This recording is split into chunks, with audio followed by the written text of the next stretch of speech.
breaths. I'm gonna have you take a series of 10 deep breaths in and out through your mouth, nice and big breaths. And if you get tired or winded, dizzy at any point, let me know and we can take a break. Sound good? Sounds good. All right.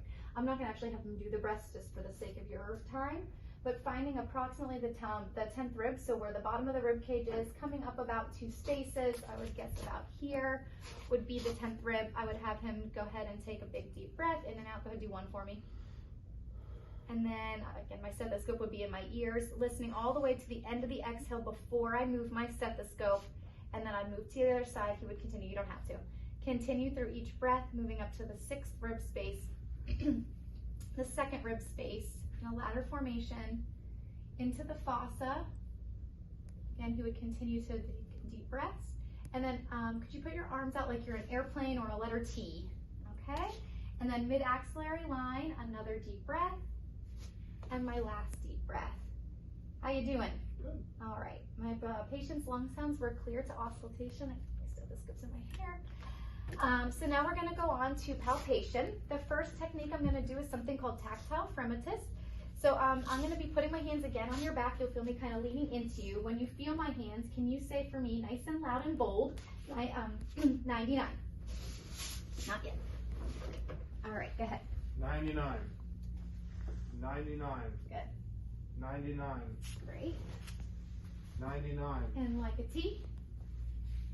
99. Great, so I was able to feel those vibrations and they're equal in all locations, so that's a negative finding for consolidation or a negative tactile fremitus test. Next test is for chest expansion. This one's checking for a pneumothorax or a collapsed lung.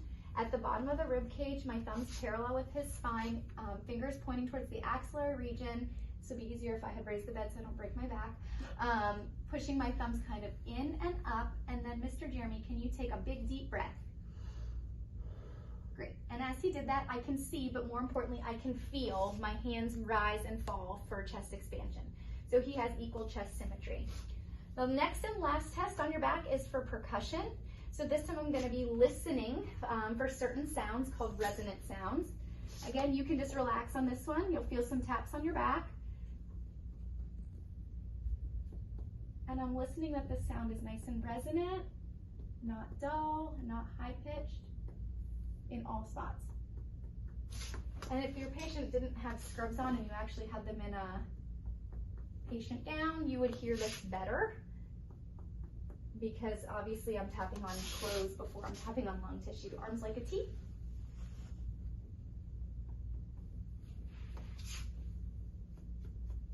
All right, so my patient's lung sounds are resonant, which again is negative for consolidation or fluid on the lungs. And right before we wrap it up, we're gonna auscultate the front so I can listen to the right middle lobe. It will be 4 more deep breaths in and out through your mouth if you're ready. Is that okay? Yeah. All right, starting underneath the right clavicle. You would take another big deep breath, you don't have to. And then I'd move over to compare with the left side, down, and back over. And if those were all clear, then that would be the normal finding of cleared auscultation. And then that's the end for today.